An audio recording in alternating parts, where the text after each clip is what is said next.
और वाराणसी एक पवित्र स्थल नगरी है जिसे वाराणसी पवित्र गंगा के नाम से भी हम जानते हैं, काशी नगरी के भी नाम से जानते हैं।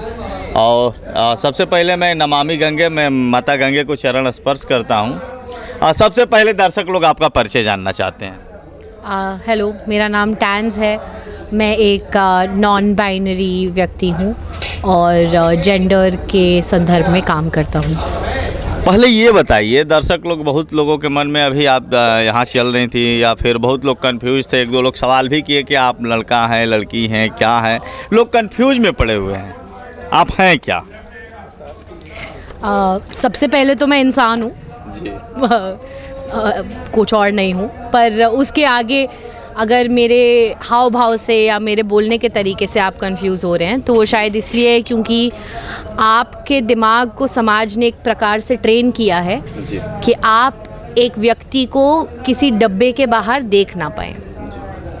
तो आपने डब्बे बना दिए अमीर गरीब के, आपने डब्बे बना दिए हिंदू मुसलमान के, आपने डब्बे बना दिए महिला और पुरुष के।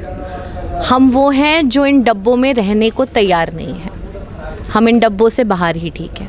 एक सवाल आपसे बहुत बड़ा होगा, जब आप लोग आपका जीवन यापन कैसे रहा होगा जब आपने कॉलेजों में स्कूलों में, सबसे पहले आप ये बता दीजिए कि आपको कब ये पता चला कि मैं एक ट्रांस हूँ?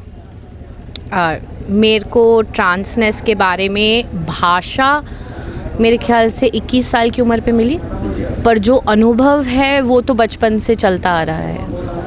बस उस अनुभव को परिभाषित नहीं कर पा रहे थे या उसको बोलने का या साझा करने का दूसरों के सामने उसकी भाषा नहीं थी हमारे पास। तो भाषा बाद में आई, अनुभव जो है वो तो बचपन से है।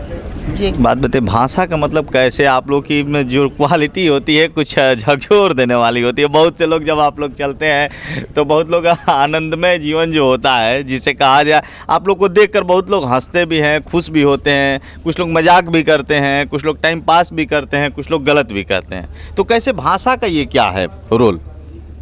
देखिए, भाषा जो है अगर हिस्टोरिकली हम देखें तो भाषा के आधार पर बहुत चीज़ें हुई हैं। भाषा के आधार पर देश बने हैं, देश बटे हैं, देश के नागरिक कटे हैं, है ना। सब कुछ भाषा के आधार पर कभी ना कभी हुआ है, बटे भी है कटे भी है। एग्जैक्टली। तो उसी प्रकार से कई भाषा है जो हमें अपने अनुभव को समझने की शक्ति दे देती है।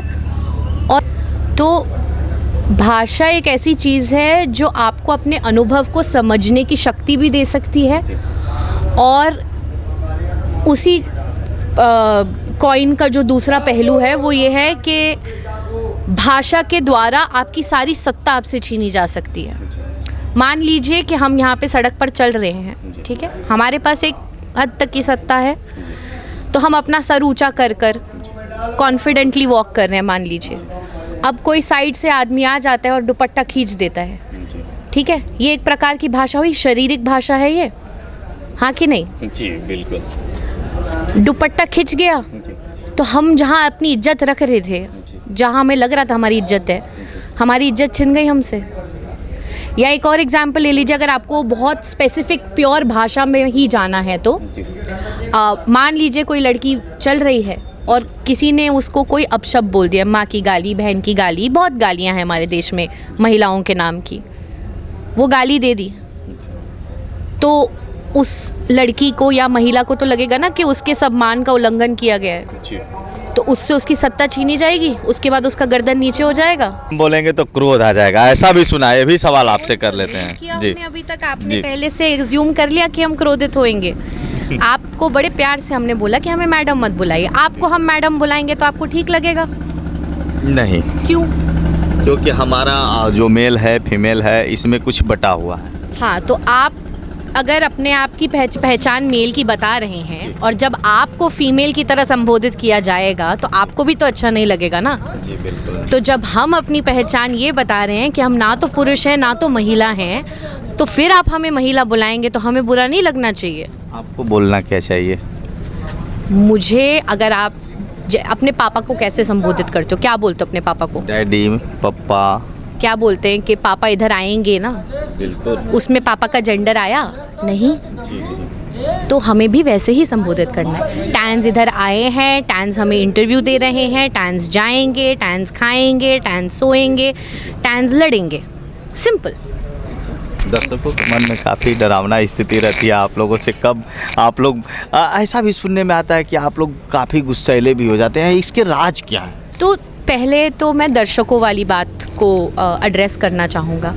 देखिए, आप अगर हमें ऐसा ट्रीट करेंगे कि हम आपसे कम हैं तो आपको क्रोध ही मिलेगा, ठीक है। मैं समझता हूँ कि हमारे देश में कई ऐसी मार्जिनलाइज्ड कम्युनिटीज़ हैं या जिनके साथ शोषण किया गया है, वैसी कम्युनिटीज़ हैं जिनके साथ जब आप बदतमीज़ी करते हैं वो घबरा जाते हैं।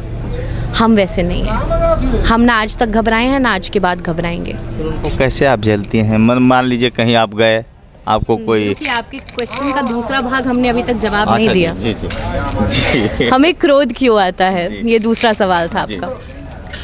आप बताओ, अगर आपकी ज़िंदगी में ऐसा होता कि आप जो हो, ठीक है, जैसे मान लो आप जर्नलिस्ट हो, ठीक है, आपको अपने पत्रकारिता पे एक किस्म का गर्व होगा, राइट, वो आपके परिचय का एक बहुत अहम हिस्सा बन जाती है, 2-3 साल से ज़्यादा कर लो तो मान लो कि आपको ये बात दुनिया में सबसे छुपानी पड़े। मान लो कि आपको ये बताया जाए कि क्योंकि आप पत्रकार हो आप इंसान नहीं हो। मान लो आपको ये बताया जाए कि क्योंकि आप पत्रकार हो आपको जेल में डाल देंगे हम। मान लो जो आज की डेट में स्थिति है हमारे देश में पत्रकारों के साथ कि जो सच बोलता है पत्रकार उसका गला काट दिया जा रहा है ना? जी बिल्कुल बिल्कुल। अगर ये कॉन्स्टेंटली रहता आपके साथ सालों दर सालों, आपकी कम्युनिटी के साथ, पूरे पत्रकारों की कम्युनिटी के साथ, ठीक है, एक ऐसे देश में जहाँ पे ब्रिटिशर्स के आने से पहले ऐसा कुछ नहीं था, गुस्सा नहीं आएगा। एक ऐसे देश में जहाँ पे जब हमारे घर में कुछ शुभ होता है तो हम खुश होते हैं जब हिजड़ा किन्नर समुदाय के लोग आकर बधाई मांगते हैं, हम खुशी से बधाई देते हैं। नॉर्थ इंडिया में एटलीस्ट जहाँ पे मैं पला बड़ा हूँ, मैं थोड़ा हरियाणा में पला बड़ा हूँ, हमारे नाना जी ने तो हमें बचपन से बताया था कि किन्नर भगवान का एक और रूप होते हैं। और अब उसी देश में अगर सड़क चलती हुई किन्नर पे थप्पड़ मारा जा रहा है तो गुस्सा नहीं होगी क्या? तो आप हम पे हिंसा करना बंद कर दीजिए, हम क्रोधित होना बंद कर देंगे। हमें मज़ा नहीं आता है क्रोधित होने में। It is a lot of work to be angry, नहीं करना। पर आप हमें ऑप्रेस करते रहोगे तो हमें क्रोधित होते रहना पड़ेगा। आप ऑप्रेस करना बंद कर दो, हम क्रोधित होना बंद हो जाएंगे। एक सवाल आपसे और होगा, चलते चलते हम बात कर लेते हैं आपसे। एक सवाल और हम आपसे करेंगे ये कि आप लोग जैसे ताली पीटने का जो आप लोग कार्य करते हैं, काफ़ी लोग उससे डर जाते हैं कि अब आप लोग एकदम लगता है क्रोधित हो गए, अब पीटना वो करना, जैसे उसके क्या गाइडलाइन है, कैसे आप लोगों को तो थोड़ा साथ बताइए। ताली मारना या तो हिजड़ा समुदाय या किन्नर समुदाय का एक व्यवहार होता है, ठीक है। मैं उस समुदाय से नहीं हूँ,